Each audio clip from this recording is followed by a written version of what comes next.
Olá, bom dia, boa tarde, boa noite, como você tem passado?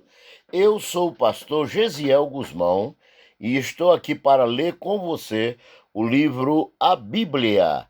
Aprenda quase tudo sobre a Bíblia. Esse livro, e-book ou flipbook, que está à sua disposição na fatemipac.corsif com Y no final, .me, você poderá adquiri-lo e ter para sua coleção.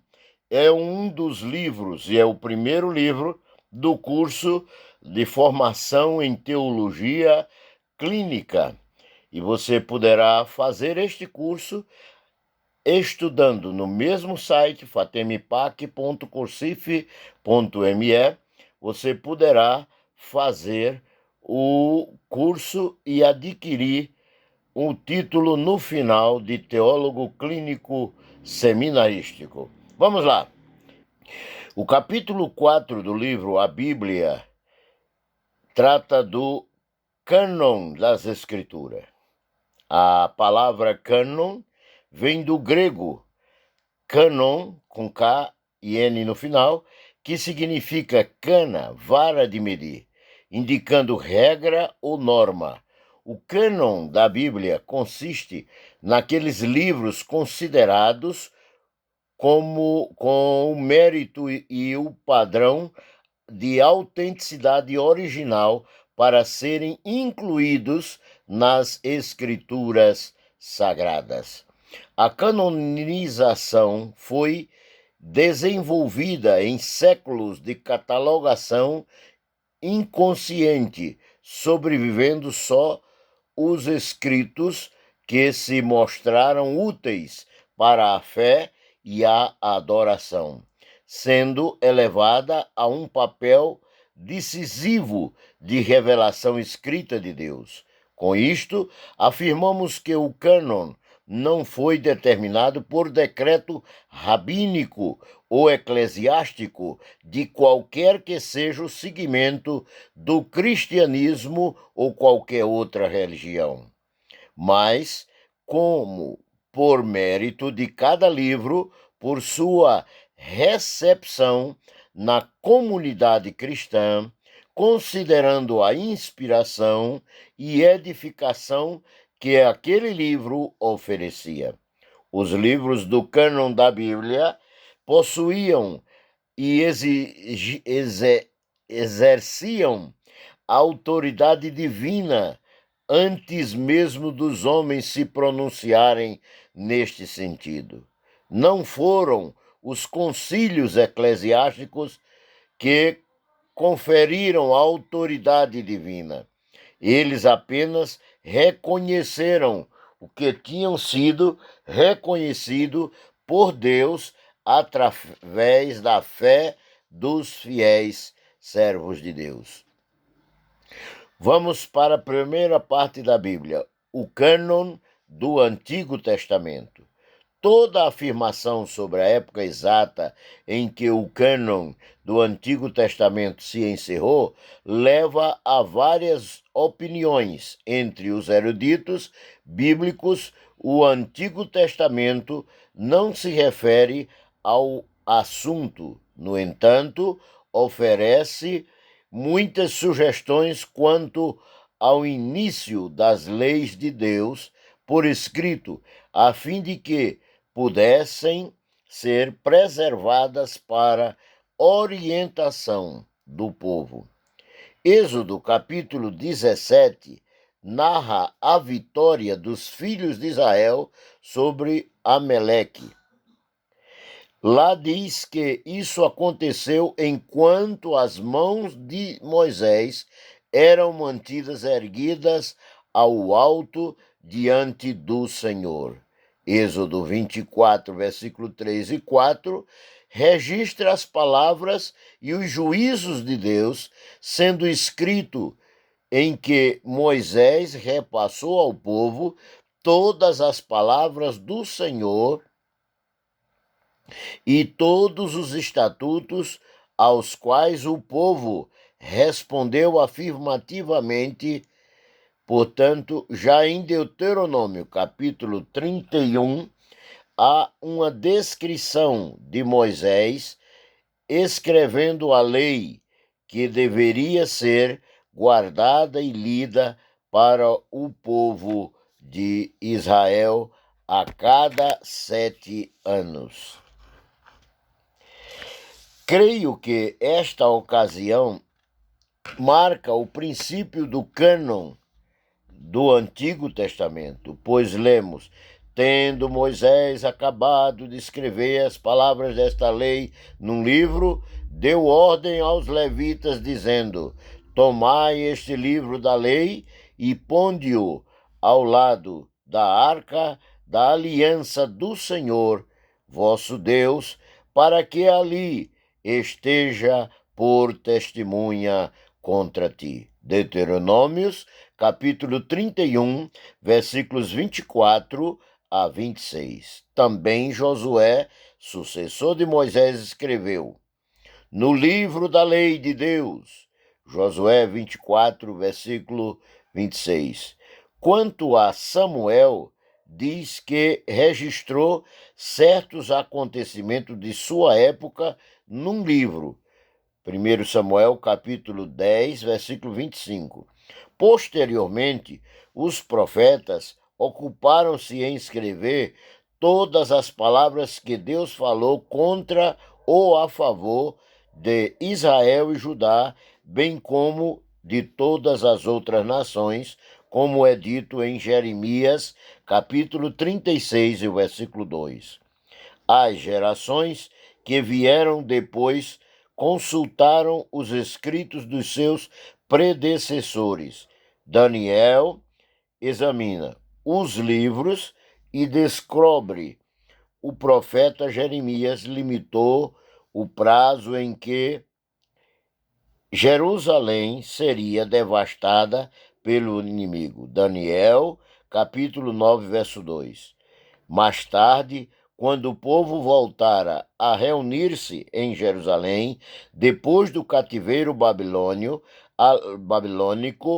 a lei de Moisés foi lida e honrada. Neemias, capítulo 8, versículo 1 a 8. Durante o reinado de Josias, em Judá, o livro da lei do Senhor que se perdera foi encontrado, segundo o livro dos Reis, capítulo 22, versículo 8. Josias reuniu os anciãos de Judá e Jerusalém e leu diante deles todas as palavras do livro da aliança que fora encontrado na casa do Senhor, segundo o livro dos Reis, capítulo 23, e o versículo 2. Vemos, deste modo, o começo do que veio a tornar-se a escritura do Antigo Testamento. Alguns eruditos, depois de considerarem as diversas evidências disponíveis, concluíram sobre a divisão tripla do Antigo Testamento hebraico, que os livros da lei foram reconhecidos como canônico nos dias de Esdras, 444 anos antes de Cristo. Os profetas foram reconhecidos como canônicos 200 anos antes de Cristo. A totalidade dos escritos receberam autenticidade cerca de 100 anos antes de Cristo. Os mesmos eruditos não afirmaram que houve 3 cânones separados, mas que houve 3 classes separadas de escrituras entre os anos 450 e 100 antes de Cristo. Outros se apegaram à crença de que só houve 2 períodos de canonização, correspondente à lei e os profetas, sendo o cânon do Antigo Testamento completo cerca de 400 anos antes de Cristo. Qual dessas posições é certa, não se pode dizer exatamente. O importante é que o cânon do Antigo Testamento acha-se completo nos dias de Cristo. Jesus refere-se a ele como uma escritura em Lucas capítulo 11 e o versículo 50 e 39. Aliás, Lucas capítulo 11, versículo 51, encontramos também Jesus referindo-se em João, capítulo 5 e o versículo 39, e o Lucas 24 e 27. Em Lucas 11, 51, encontramos a declaração de Jesus de que desde o tempo de Abel até o sangue de Zacarias, que foi assassinado entre o altar e a casa de Deus, Jesus se refere aos mártires do Antigo Testamento. Abel foi o primeiro registrado em Gênesis 4 e Zacarias o último registrado em 2 Crônicas 24, versículo 20 e 21. Na Bíblia hebraica, duas crônicas o último livro. O Segunda Crônica é o último livro. Enquanto Gênesis é o primeiro. Assim sendo, Jesus não só deu sua aprovação ao Antigo Testamento inteiro, mas também indicou que esses livros existiam e eram aprovados no período em que esteve na Terra, como evidência adicional da perfeição do cânon do Antigo Testamento. Nesta época, temos o testemunho do celebrado historiador judeu Flávio Joséfo. Ele diz: porque não temos entre nós uma quantidade enorme de livros que discordam e se contradizem entre si, como acontece com os gregos, mas apenas 22 livros que contêm os registros de todos os tempos passados, que cremos justamente serem divinos, e são firmemente damos crédito a estes livros da nossa própria nação. Fica evidente pelo que fazemos, porque durante tantos séculos que já se passaram, ninguém teve ousadia suficiente para acrescentar nada a eles, cancelar qualquer coisa, nem fazer neles qualquer modificação, tendo-se tornado natural a todo judeu, desde seu nascimento, estimar este livro como contendo doutrinas divinas e perseverar nelas, e, caso necessário, morrer voluntariamente por elas. Na Bíblia cristã contém 39 livros do Antigo Testamento, enquanto que o Antigo Testamento judeu só conta com 24 livros. Isto se explica da seguinte forma: os 12 livros dos profetas menores, de Oséias até Malaquias, são apenas um livro na Bíblia hebraica, como também os seguintes livros são também um único livro, cada um. Primeiro e segundo Samuel, um só livro. Primeiro e segundo Reis, um só livro. Primeiro e segunda Crônica, um só livro. Esdras, um só livro. E Neemias, um só livro. Deste modo, embora não haja diferença nas palavras do Antigo Testamento hebraico, cita 9 títulos a menos. Flávio Joséfo contou 22 porque reuniu Ruth e Juízes e Lamentações e Jeremias. Os livros apócrifos. A palavra apócrifos, em seu significado comum, quer dizer livros apócrifos e se refere a 14 livros acrescentados ao Antigo Testamento como parte do cânon sagrado pela Igreja Católica Romana. Os protestantes não incluímos em nossas Bíblias. O termo veio a ter o sentido de oculto ou escondido.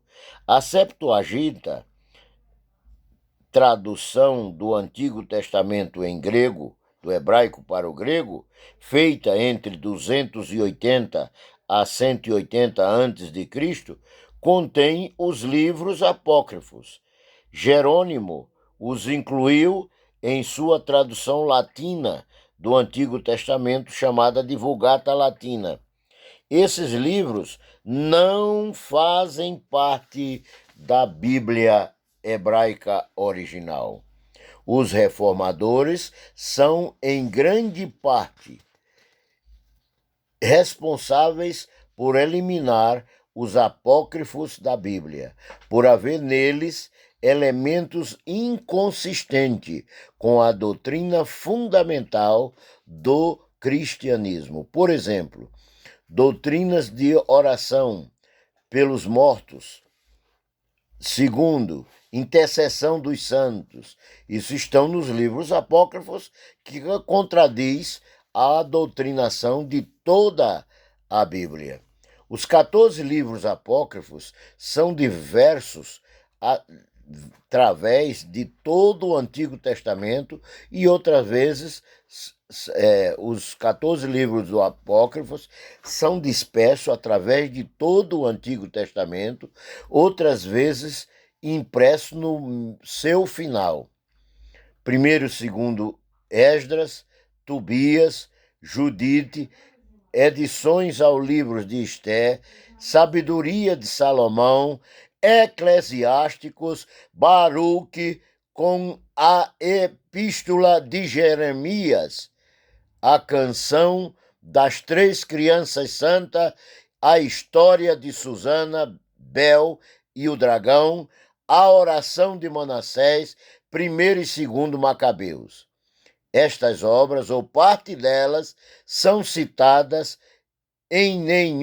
são citadas em nenhum dos livros do cânon do Antigo Testamento e do Novo Testamento.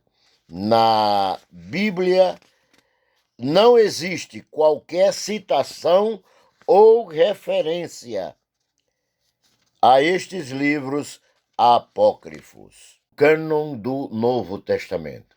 Vamos lá? Durante a última metade do século I depois de Cristo, foram escritos os livros do Novo Testamento. No início, a igreja cristã usava as escrituras do Antigo Testamento como base doutrinária para sua fé, mas era dado grande importância às palavras de Jesus, aos ensinos dos apóstolos. Dessa forma, não decorreu muito tempo antes que os evangelhos passassem a ser usados juntamente com o Antigo Testamento. A autoridade dos apóstolos é plenamente confirmada por João, visto que ele declara e anuncia e escreve o que tinha visto e ouvido. 1 de João, capítulo 1, verso 8. Já Pedro diz que fora testemunha ocular. Segunda Epístola de Pedro, capítulo 1, versículo 16. Lemos a respeito dos primeiros crentes que perseveravam na doutrina dos apóstolos e na comunhão. Atos capítulo 2, versículo 42. Cremos que as epístolas de Paulo foram escritas para satisfazer a necessidade de uma igreja local ou de um indivíduo. Eram preservadas pelo seu valor espiritual e lidas nas igrejas em várias ocasiões. Paulo deu instruções definidas para que suas cartas fossem lidas e circulassem. É o que ele aconselha à igreja em Tessalônica, em 1 Tessalonicenses, capítulo 5, e o versículo 27. e à igreja de Colosso, em Colossenses capítulo 4 e o versículo 16. Com o fim que isto pudesse acontecer, é provável que uma cópia das cartas para Colossos e Laodiceia tivesse de ser feita. À medida que esta prática se ampliou, é fácil ver que dentro de poucos anos, coleções de cartas de Paulo poderiam ser obtidas. O Novo Testamento sugere uma distribuição bastante ampla destes escritos. João recebeu instruções para escrever o que tinha visto em livro e mandá-lo às 7 igrejas. Apocalipse, capítulo 1, versículo 11. Tiago afirma que sua epístola foi dirigida às 12 tribos que encontram-se na dispersão. Tiago 1, versículo 11. Já na primeira carta de Pedro, Pedro escreve que dirigira aos eleitos que são forasteiros da dispersão no Ponto, na Galácia, na Capadócia, na Ásia e na Bitínia. 1 de Pedro, capítulo 1, versículo 1. Além disso, era dado grande importância às palavras de Jesus e aos ensinos dos apóstolos. Desta forma, não decorreu muito tempo antes que o Evangelho passasse a ser usado juntamente com o Antigo Testamento. A autoridade dos apóstolos é confirmada em 1 João, capítulo 1, versículo 3, 2 de Pedro, capítulo 1, versículo 16, capítulo 3, versículo 15 e 16, e Atos, capítulo 2, versículo 42. Durante os primeiros anos do século II, começou a se sentir a influência dos pais da igreja. Tratava-se de estudantes talentosos, professores e líderes da igreja. Em suas cartas às primeiras igrejas, eles faziam citações dos livros que se tornariam o cânon do Novo Testamento. Estas cartas dão um testemunho definido no valor do livro que citavam, colocando-o em posição superior às suas próprias palavras. Por estranho que pareça, um conhecido herege, o gnóstico Márcio, no ano de 140 depois de Cristo, foi utilizado para inspirar o reconhecimento de alguns dos livros do Novo Testamento, especialmente das epístolas de Paulo. Márcio compilou seu próprio cânon, incluindo o Evangelho, 10 das epístolas paulinas. Ele rejeitou as epístolas pastorais, Mateus, Marcos, João, Atos e as epístolas gerais e o Apocalipse. Sua atitude deu lugar a muitas críticas e um estudo mais profundo dos livros que rejeitara no final do século II, excetuando-se 7 dos 27 livros do Novo Testamento, como os temos hoje, os demais foram reconhecidos como canônicos. Os 7 livros que não receberam o reconhecimento na época são Hebreus, 2ª e 3ª de João e 2ª de Pedro, Judas, Tiago e Apocalipse. O impulso no sentido de formar um cânon definitivo do Novo Testamento surgiu em vista das perseguições ordenadas pelo imperador Diocleciano no ano 302 a 305 depois de Cristo, que ordenou que as escrituras fossem queimadas, foi necessário determinar quais livros eram considerados como escritura. Os cristãos precisavam decidir por quais livros valia a pena sofrer ou morrer. 25 anos depois das perseguições de Diocleciano, Constantino, o novo imperador, abraçou o cristianismo e ordenou a Eusébio, bispo de Cesareia e historiador da igreja, que preparasse e distribuísse 50 cópias do Novo Testamento. Não é difícil de compreender que, na ocasião em que o cânon estava sendo estabelecido, havia muitos livros que reclamavam exame. Eram escritos divididos entre os chamados pseudoepígrafos e apócrifos. Nos primeiros está incluído um grupo de livros adulterados e heréticos, considerados como escritos falsos, e por isso não foram reconhecidos por concílio algum, nem citados pelos pais da Igreja.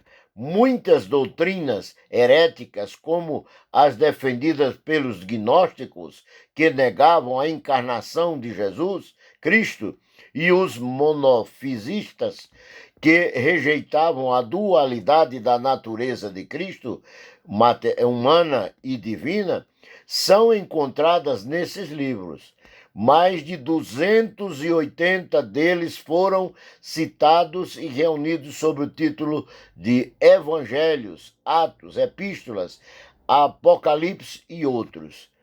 Os livros citados como apócrifos do Novo Testamento são tidos em alta estima por um dos pais da Igreja, embora contivessem muitas informações úteis relativa à história da primeira igreja, jamais foram aceitos no cânon do Novo Testamento. Os mais populares são Epístolas de Barnabé, nos anos 70 a 79 da nossa era, Terceira Epístola aos Coríntios, no ano 96, O Pastor de Hermes, no ano 115 a 140, Ensino de Didaque dos 12 apóstolos, anos 100 a 120 da nossa era. Epístolas aos Laodicenses, no século IV, e Epístola de Policarpo aos Filipenses, no ano 108 da nossa era. E as 7 Epístolas de Inácio, ano 110. Atanásio, 298 ano antes de nos nossos dias, e em uma das epístolas pastorais menciona os 27 livros do Novo Testamento como escritura. No terceiro concílio de Cartago, 397 da nossa era, as igrejas cristãs ocidentais estabeleceram a forma final do cânon do Novo Testamento. Desse modo, no final do século IV, os 27 livros foram aceitos, uma vez que as discussões resultaram no reconhecimento dos 27 do cânon do Novo Testamento. Não houve movimento no cristianismo para acrescentar ou para anular qualquer coisa.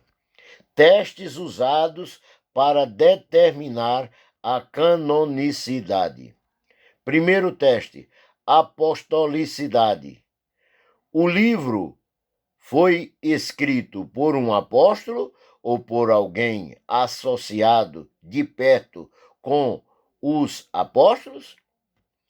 Esta questão tinha importância com respeito a Marcos, Lucas, Atos e Hebreus, já que Marcos e Lucas não se encontravam entre os 12 apóstolos e a autoria de Hebreus era desconhecida. Segundo teste, conteúdo espiritual. O livro estava sendo lido nas igrejas e seu conteúdo era um meio de edificação espiritual? Em caso afirmativo, poderia ser considerado inspirado. Terceiro, exatidão doutrinária. O conteúdo do livro era doutrinariamente correto. Qualquer livro contendo heresias, o contrário aos livros canônicos já aceito, era rejeitado. Quarto, uso. O livro fora universalmente reconhecido nas igrejas, sendo citado pelos pais da igreja, caso afirmativo, era aceito como inspirado. Finalmente, inspiração divina. O livro dava verdadeira evidência de inspiração divina, então podia ser aceito como canônico. Que Deus em Cristo Jesus, nosso Pai, te abençoe e até o capítulo 5º deste livro, amanhã, porque Deus quer. Visite o site fatemipac.com.br, ouça belas músicas na rádio e pode ver muitos vídeos em meu site sobre mensagens e estudos bíblicos. Deus te abençoe.